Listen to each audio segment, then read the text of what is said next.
going to be doing a study on Psalm 75 tonight. So if you could turn with me to Psalm chapter 75. I'll go ahead and read it all, and then we'll get started on the study. It says, for the choir director, set to Al-Tasheth, a psalm of Asaph, a song. We give thanks to you, O God, we give thanks, for your name is near. Men declare your wondrous works. When I select an appointed time, it is I who judge with equity. The earth and all who dwell in it melt. It is I who have firmly set its pillars, Selah. I said to the boastful, do not boast, and to the wicked, do not lift up the horn. Do not lift up your horn on high, do not speak with insolent pride. For not from the east, nor from the west, nor from the desert comes exaltation, but God is the judge. He puts down one and exalts another. For a cup is in the hand of the Lord, and the wine foams. It is well mixed, and he pours out of this. Surely all of the wicked of the earth must drain and drink down its dregs. But as for me, I will declare it forever. I will sing praises to the God of Jacob, and all the horns of the wicked he will cut off, but the horns of the righteous will be lifted up. All right, so a little bit of background, first of all. This psalm was written by Asaph, as it says here. Most agree that that's who wrote it. Some disagree because it sounds like this is coming from a time when Israel is under attack, and Asaph was a contemporary of David. In fact, Asaph comes from a musical family. He was appointed by David in First Chronicles chapter 6, to lead the worship. He and his brother was also a worship leader in the tabernacle. And so they would write songs of praise to God and lead the congregation in praise and try to teach them how to better worship God. We've known since Genesis that musical ability can run in the family, and so he was a little bit like, I don't know how many of y'all know who the Carpenters are, but they were like the Carpenters of the day, or Mary Mary, the Jackson 5, that type of thing. And so you had the musical ability in the family, and they were both working to serve God in that ability, in that capacity. So anyway, he was a Levite, and this psalm is broken up into a couple of different sections. It may sound a little strange to you at first if you're not aware of what's going on and who's speaking. But to start with, you have in verse 1, the congregation declares, we give thanks to you, O God. We give thanks, for your name is near. Men declare your wondrous works. And now there are a couple of different ways to translate this passage. The verb here to give thanks is actually given in the it's called the preterite tense, which is really just a past tense where the action is complete. And so another version of this would be that we gave thanks to you, God. We gave thanks because we've seen that the works that you've done, the miracles that you've done, the nature that you've created declares that you're a God who is near. And so it could be, and this is one that I like to go with. There is some debate here, but it could be that what they're saying is, we're righteous, God. We've declared your praise. We've given thanks. We understand. We haven't denied what we've seen. We haven't denied what you've shown us. We understand that you're a God who is near. And then it moves on to God replying to the congregation. And God says, when I select an appointed time, it is I who judge with equity. The earth and all who dwell in it melt. It is I who have firmly set its pillars, which that can sound a little bit strange. I'm actually going to read really quickly the New King James translation. It says, when I choose the proper time, I will judge uprightly. The earth and all its inhabitants are dissolved. I set up its pillars firmly, which sounds a bit paradoxical. He's saying that everything falls apart, and then he sets it up firmly. But the way that the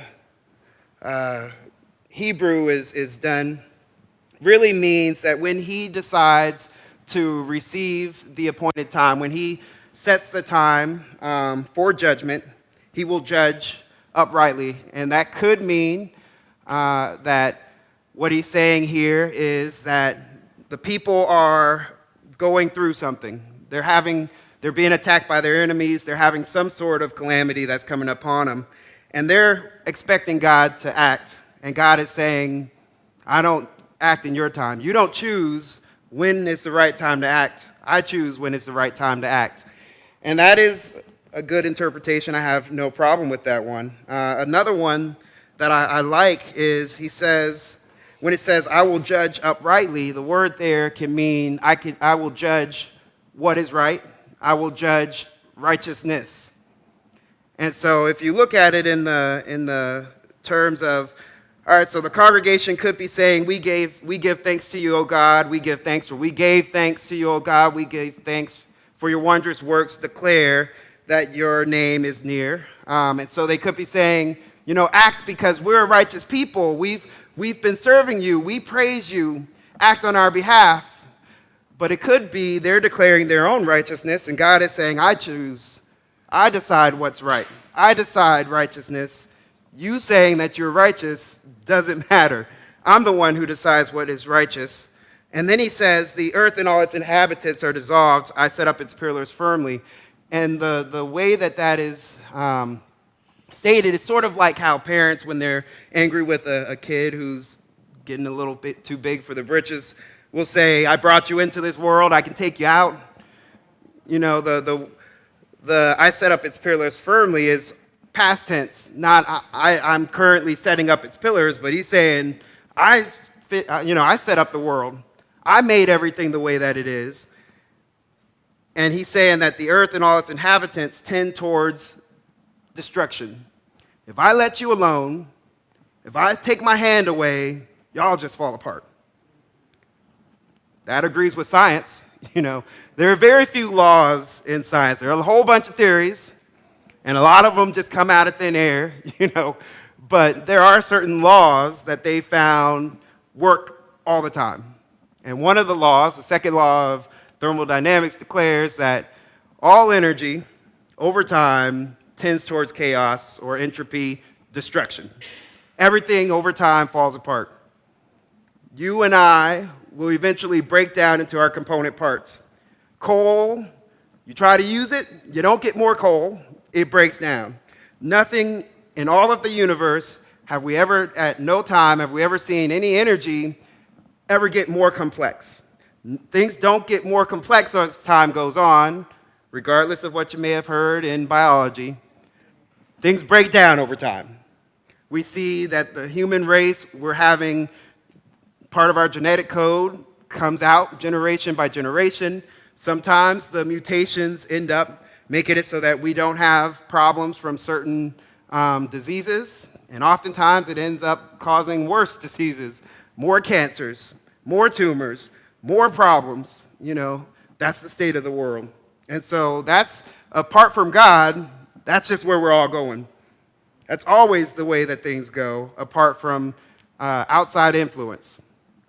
And so God is saying here that he keeps everything together. We have no idea what we're doing, basically.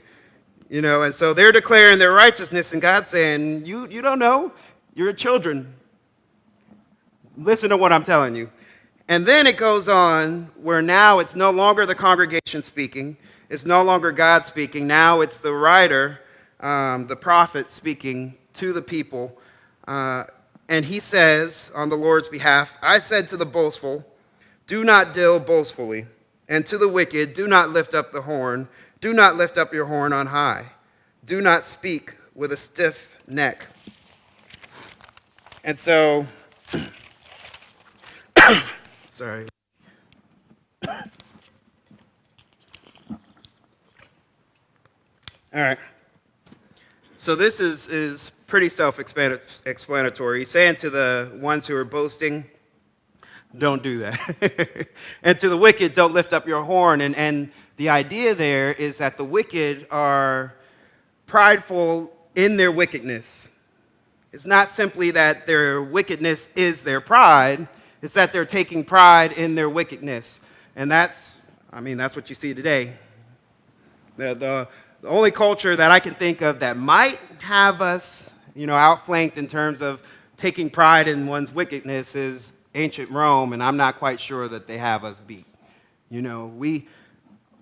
There's a lot of stuff that we're trying to declare right nowadays, even inside of the so-called church, and it's ridiculous. We're saying that, we're serving God, we believe that the Bible is inherent, but everything that God says about sin is wrong. We throw that out, even if he repeats it in the New Testament. There are people who say, well, what God said in the Old Testament doesn't matter. If it's not talked about in the New Testament, then it really doesn't matter. But there's a lot that's repeated in the New Testament that we in America like to say, that doesn't work. That's not it. You want to be a preacher and deal in these sins that God calls abominable? Wow, that's whatever. You have no problem with perpetual sin? I don't have a problem with it either. In fact, why don't we make a bunch of shows about it? We'll put it in every magazine. We'll make a bunch of commercials about it. We'll teach it to our kids in school. We'll have children's books. There are children's books. I was looking up bedtime stories for my girls, and some of the things that the books were talking about were ridiculous. I remember my children's stories were things like green eggs and ham, learn to try different things, and now it's, my two dads. And it's like, oh my goodness, or Timmy's mom is leaving her dad for another woman. It's like, whoa, why would I want to teach this to my 4-year-old? But that's who those books are geared towards, 4, 5, 6-year-old children. And it's because we're trying to make it so that everyone views it as normal. It's right. And if you speak about it, and if you say that anything is wrong, then you're wrong. You're a bigot. There's something wrong with you. And I'm sorry, but that's not what God says. And that's the type of culture that this is speaking to. It's nothing new. That's nothing new. People have been trying to change what is considered wrong since the beginning of time. That's what Satan taught us. Hey, did God really say that was wrong? I think you're not understanding, because if you really have a desire, if you see that the fruit is good, it looks good, it's going to make you happy, it's going to taste good. So it doesn't matter what God says, you decide what's right or wrong.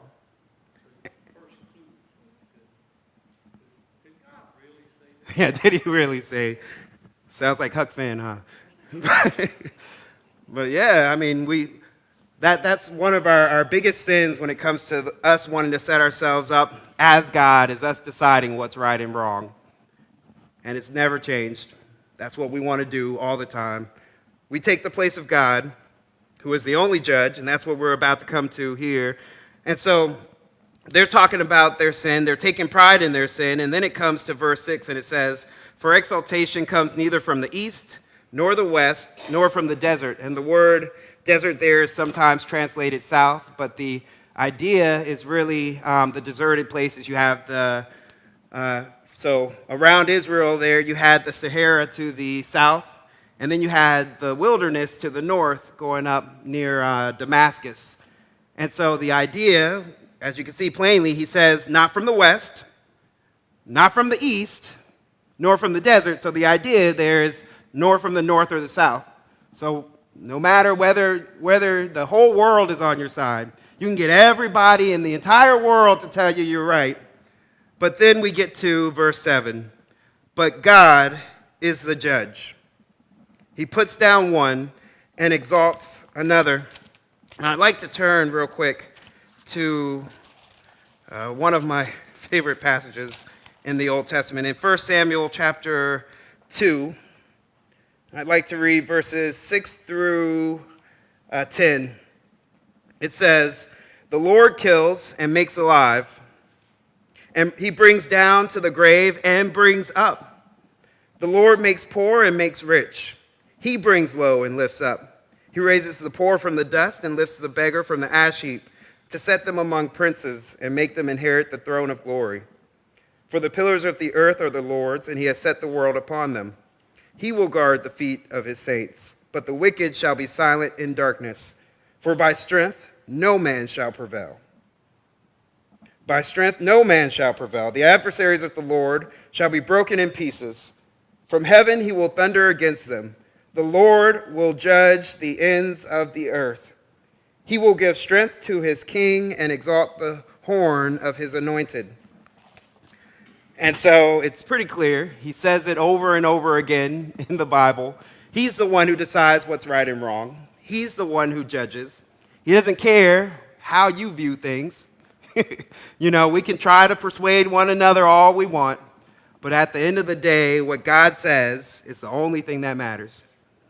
We can go into the court of law, and we can argue our best arguments, but at the end of the day, the judge needs to look at what's written and say, well, I'm sorry. Yeah, you were going 80 and a 25, and you had a great argument there, but the law says you can't go 80 and a 25. I can persuade all of you, but at the end of the day, it's the judge who decides. And in this case, the only judge that matters is God. And so he goes on to say, for in the hand of the Lord there is a cup, and the wine is red. It is fully mixed, and he pours it out. Surely its dregs shall all the wicked of the earth drain and drink down. I'm not going to have you turn to all of the different places in the Bible where it talks about this particular cup. So there are a bunch of, in culture, ancient cultures, you had a lot of different ways of depicting blessings and evils befalling people. And oftentimes it was in a cup, the cup of blessing, and you had a cup of cursing. And a lot of times when you see a cup of wine in the Bible, and almost every time where it talks about the Lord pouring out a cup of wine, it's in reference to one particular thing. And I'm going to read some of these verses, and I think you'll get a pretty good understanding of what this cup means. In Ezekiel 23:33, it says, you will be filled with drunkenness and sorrow, the cup of horror and desolation, the cup of your sister Samaria. Then in Jeremiah 25:15, it says, for thus the Lord, the God of Israel, says to me, take this cup of the wine of wrath from my hand and cause all the nations to whom I send you to drink it. And then later on in Jeremiah 49:12, he says, for thus says the Lord, behold, those who were not sentenced to drink the cup will certainly drink it. And are you the one who will be completely acquitted? You will not be acquitted, but you will certainly drink it. And then in Revelation, it talks about what this cup ultimately means for the unrighteous. It says, Revelation 14:10, he also will drink of the wine of the wrath of God, which is mixed in full strength in the cup of his anger. And he will be tormented with fire and brimstone in the presence of the holy angels and in the presence of the Lamb. And again in Revelation 16:19, he says, the great city was split into 3 parts, and the cities of the nations fell. Babylon the Great was remembered before God to give her the cup of the wine of his fierce wrath. That's one way you don't want to be remembered by God. And so it's pretty obvious here that the cup that he's talking about is the cup of his judgment, the cup of his wrath. And we build up for ourselves in the day of wrath, more and more wrath. Every day that goes by, we sin more and more, and we build up a bigger and bigger debt that God needs to repay. He told us he would. He's got to keep his word. And so, unfortunately, we hear what he says and we say we don't care. I mean, it's sort of like I've been working on teaching Cynthia to save money. She's been wanting this certain toy that I'm like, I'm not buying that. That's more expensive than I'm willing to pay. I said, if you want it, you get money every now and then, and every time you get it, you spend it on stuff that 2 days later I find, just laying around and she never plays with again. Or it'll end up in the trash, and it's like, man, you're just throwing money into the garbage disposal. And so I've been teaching her to save money. And it was hard for her at first because I tell her, well, at this rate, in 3 months, you can have it. 3 months. Oh, that's forever from now. I want something now. If it doesn't happen right now, then it doesn't happen. It's too hard for us to consider something 3 months down the line, especially as children. And for us who get a little bit older, we may be able to plan for 6 months down the line. Some of us are a little bit better and can plan for a year. Most of those who can do past that are women. So I'm not even going to talk about that because I don't understand it. I'm not one of those people who can really plan for way down the line. I'll tell Amanda what I want and have her help with that. That's not really me. And it's hard to consider, well, if I live to be 60, 70, 80, at the end of that is judgment. But I can have fun right now.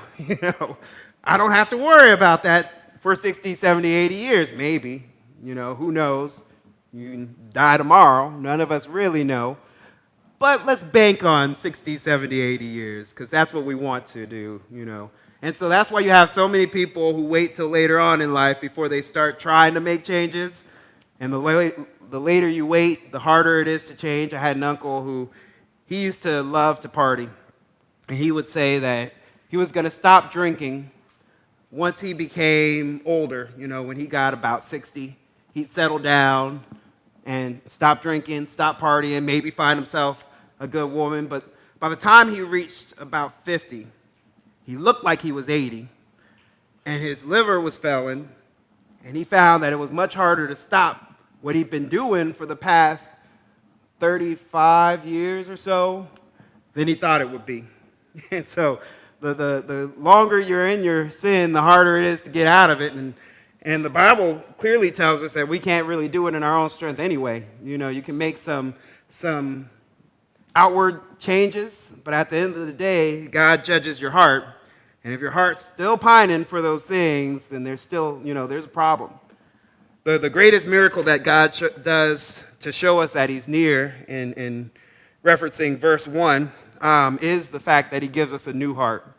And so when you come to God, it's not simply, well, I'm going to make some changes to my life. He gave you a new heart. And you learn to desire things that weren't desirous to you before. You learn to love God. I certainly didn't love God before I came to him. I liked fighting and drinking and drugs, and, that was fun to me. Now I look at it, I'm like, man, people are stupid. I don't understand what I saw and what I did. It just doesn't make any sense to me. And I think that's a great thing. I look, when I'm struggling with sin, and I'm like, man, God, why'd I do that? That was so stupid. The fact that I still want to please God, whereas I didn't care before, and the fact that I look back on the old me, and I'm like, man, who was that? And when people say, well, I don't understand how you were really that angry all the time. You used to want to fight all the time. You used to pull knives on people. I don't see it. Well, praise God. Thank you. Thank you. That's confirmation to me that there has been a heart change. And that's God showing himself near to us. So going on. So he talks here about the cup of his wrath, that he's going to make the wicked of the earth drink and drain down. And then it goes back to the writer declaring, but I will declare forever. I will sing praises to the God of Jacob. Forever, he will sing praises to the God of Jacob. Here, when it says, I will declare forever, I will sing praises to the God of Jacob, this isn't how some of us will do, where, well, I'm going to go and praise God all the time, or I'm going to pray, I'm going to do this, I'm going to fast, I'm going to do, people say all that stuff. It's not him, I'm going to say forever that I'm going to praise, but he's not actually doing it. What is really being said here is forever, all the time. It's sort of a perpetual state here. I'm going to sing praises to God. I'm going to remember this. I'm going to see, I understand what he's going to do to the unrighteous. We just saw in the beginning, the people were declaring themselves righteous, And God says, you don't make that determination. And then again, the people declare themselves righteous, and then the prophet says, you don't make that determination. And he then says that God is going to pour out wrath on all of the unrighteous. He just said that you don't make the determination on what's right.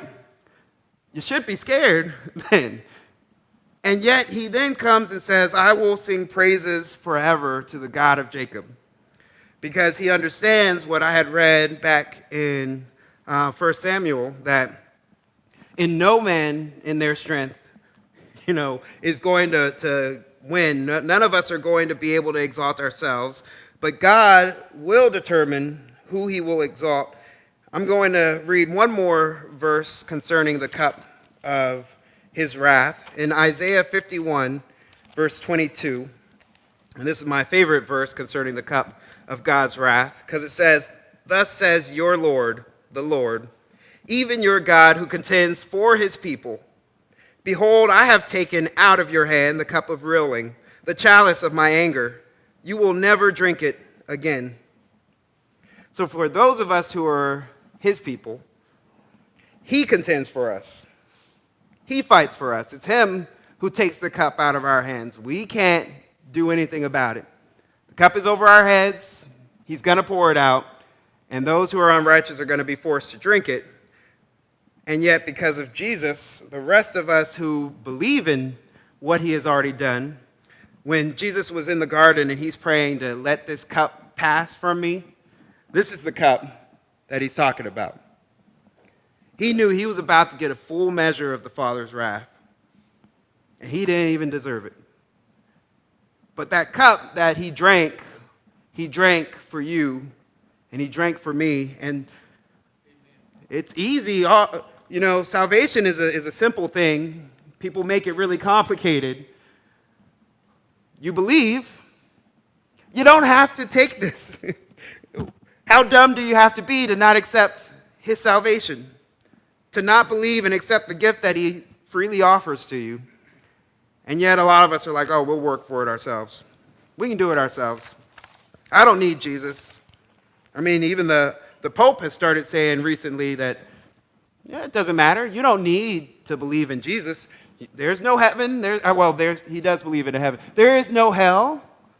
All you have to do is feel sorry when you're dying. God will let you in. Doesn't matter who you trusted in. None of what happens here matters. And if you don't believe, then you just stop existing. But unfortunately, that's not what God says. And so what a man says doesn't matter at all. That goes back to, doesn't matter, exaltation comes not from the east, nor the west, nor the north, nor the south, but it is God who judges. So, I'm sorry, Pope, but you're wrong on this one. And so, we will declare forever and sing praises to the God of Jacob. And then verse 10, all the horns of the wicked I will also cut off. This is God talking again. All the horns of the wicked I will also cut off, but the horns of the righteous shall be exalted. And so the idea is to hold your head up high, having been justified. You're making your argument. And before, the wicked were lifting up their horn, justifying themselves. But here, when it talks about the horns of the righteous shall be exalted, the same word that talks about for exaltation comes neither from the east nor the west nor the north or the south, but God is the judge who puts down one and exalts another. So here, when it says the horns of the righteous shall be exalted, just like we were talking about before, it's obvious that it's not us who does it. It's not us working towards righteousness that makes ourselves justified, but it's God who justifies us. That's what, when it talks about holding your head up in pride, holding your horn up high, that's what it's talking about. You're like, I was right. Look, I was right. You were wrong. I was very. I'm one of those who loves arguing, and so I used to love to say that to my brothers when I was growing up. When we'd have an argument, and then later on, my dad would end up saying something, or I'd be able to prove it in a book or whatever. So I guess I was right, huh? felt good, and that's, this is a much better feeling. We get to say we're justified. It's kind of analogous to an oxen that you're trying to yoke, and the oxen keeps raising its head, so you can't get the yoke on it because it doesn't want to be yoked. Same thing. Never actually thought of that analogy, but that's a pretty good. So if you think about it, a lot of people, including myself for years, we resisted. You resisted. You knew there was God, you knew there was all this, but you just resisted. And during that resistation, with the time you didn't, you're like, no matter what you say, I'm just not going to put my head that way. I'm just not going to focus that way. So you let your pride before it to fall. And so what Joe's saying is, I think, absolutely dead on, is that just like an animal who thinks they're strong and majestic and all that, you try to put that, get them ready to plow or whatever, and they're like, And that's what a lot of people are doing today with Jesus Christ. They're saying, no way, I don't believe it, don't have to. Just listen to the Pope and everybody else. So they're finding reasons not to. We as humans, think that we're so strong that we don't need God, so we don't That's right. feel too high to get the yoke on us. We don't want to yoke. Well, that is funny. I mean, and if you want to use that analogy and take it a little bit further, when Jesus says that his yoke is easy and his burden is light, yeah, you may have to put your head down to put it on for a little bit, but at the end of it, like it says here, he's going to let you lift your head up. We're not the ones who are going to be hanging our heads in shame. That's the idea that you're shame-facing. The wicked should be hanging their heads in shame. We should be humbling ourselves, and yet we're not. But God says that when we come to him and we let him put that yoke upon us, that we find that it's easy. The burden's light. And that's because he's already done the work for us. I mean, come on, how easy is it? We have so many people trying to work their way to heaven, and God says, come to me, I already did the work, just get the paycheck. You'd have to be a dummy not to take that offer. If a corporation comes to you, hey, I would love to hire you, sign your name on the dotted line, I'll pay you for the rest of your life, and you don't have to come in. Okay, so you're telling me that you're going to work for me, and I'm going to get the paycheck. Nah, I don't want that deal. That's stupid. I don't want that. That's what we say. I don't want that. I don't want that. But yeah, I appreciate your time. Are there any questions before we dismiss to prayer? Yeah, I just got a clarification. You just said that in parallel that if a corporation says, hey, here, come here, sign this line, I'm just going to use your words for a second, and you don't just go home and chill out, we're going to pay you for the rest of your life. But just to be a little indifferent, I don't see that as Christianity. Christianity is you submit yourself to the Lord, and then you're going to work.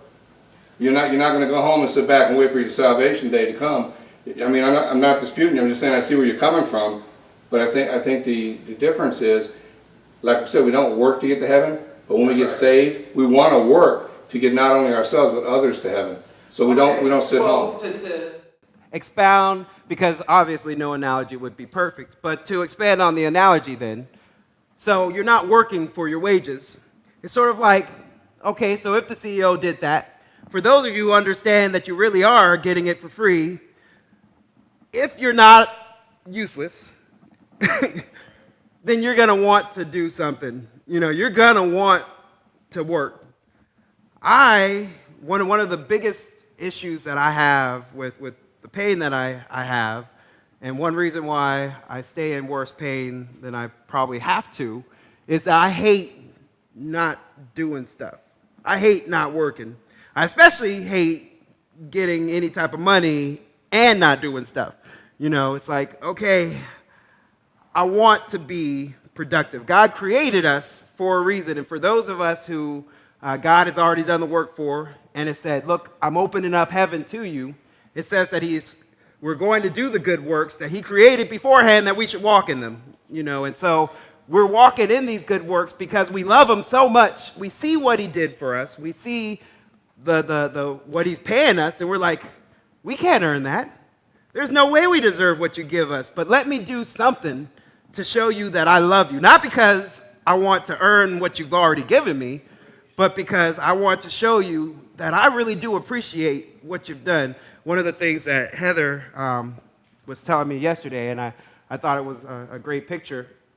But she would talk about her dad sometimes wanting things, calling her from her room to come. He'd be laying up in his chair and, hey, go get me this from the fridge, or go do this for me. And how it would be sort of frustrating when she was younger. And then she understood how hard he worked for her. And it's like, you know what? It's the least I can do. That's the picture of a mature Christian. You know what? Me going and telling people how great God is, that's the least I can do. He is great. And me saying how great he is, that's not even worth, that's nothing. And me wanting to please him, that's nothing. What he asks of us is nothing in comparison to what he's given to us. And so, I do agree that there's a little bit more to it there. But at the end of the day, it really is, in fact, it's dumber to reject what God is offering us. That's a poor picture, the picture of a CEO wanting to pay you without you having to do anything. Because at the end of the day, what we get from God is much better than what we could get from any CEO. If Bill Gates said, I'm going to give you my whole fortune, if you just tell me you love me, that pales in comparison. I was just going to say, I guess in light of, what John's saying and, your analogy too, I guess I would look at it as maybe two definitions of work. One, like John saying, well, we do work. We go out, we work for God. We don't work to get to God. Right. We work for God. Yeah, that's correct. So it's like, like even scripture, he who started a good work in you, he will perform that work through you. Yeah, that's true. So technically, we are still doing nothing in that definition of work, but we are opening up by saying yes to him and allowing him to work through us. Amen. Let me take it one step further, since we're beating this dead horse. But no, let's stop and think in terms of, if you look at the CEO mindset, he kind of brings you into his office and he says, your salary is secure, your future is secure in this company until the day you die, and your benefits will continue all the way up until you pass away. In the meantime, I'm going to train you. I'm going to bring out of you things that I believe. There's your giftings, if you will. And here's what I want you to do. I just want you to do whatever it takes, whatever you believe, whatever you enjoy doing, that's going to bring more people into this company. And it's going to add to, and you can take that to the nth degree, because ultimately that's exactly what God has done. He's not only saved us, but he has instilled within us the Holy Spirit, who's already at work, who is bringing out of us that which he has invested into us. And unfortunately, that's where the church really starts to fall apart, is because they're not letting God do the work and allow him to work through the giftedness that he has given to each man. Thank you for the quick mind there. That makes me think of a song I was listening to yesterday by Keith Green. It says that Jesus rose from the dead, and we can't get out of bed. It's talking to the church, and unfortunately, we're asleep in the light. But, all right, I appreciate your time.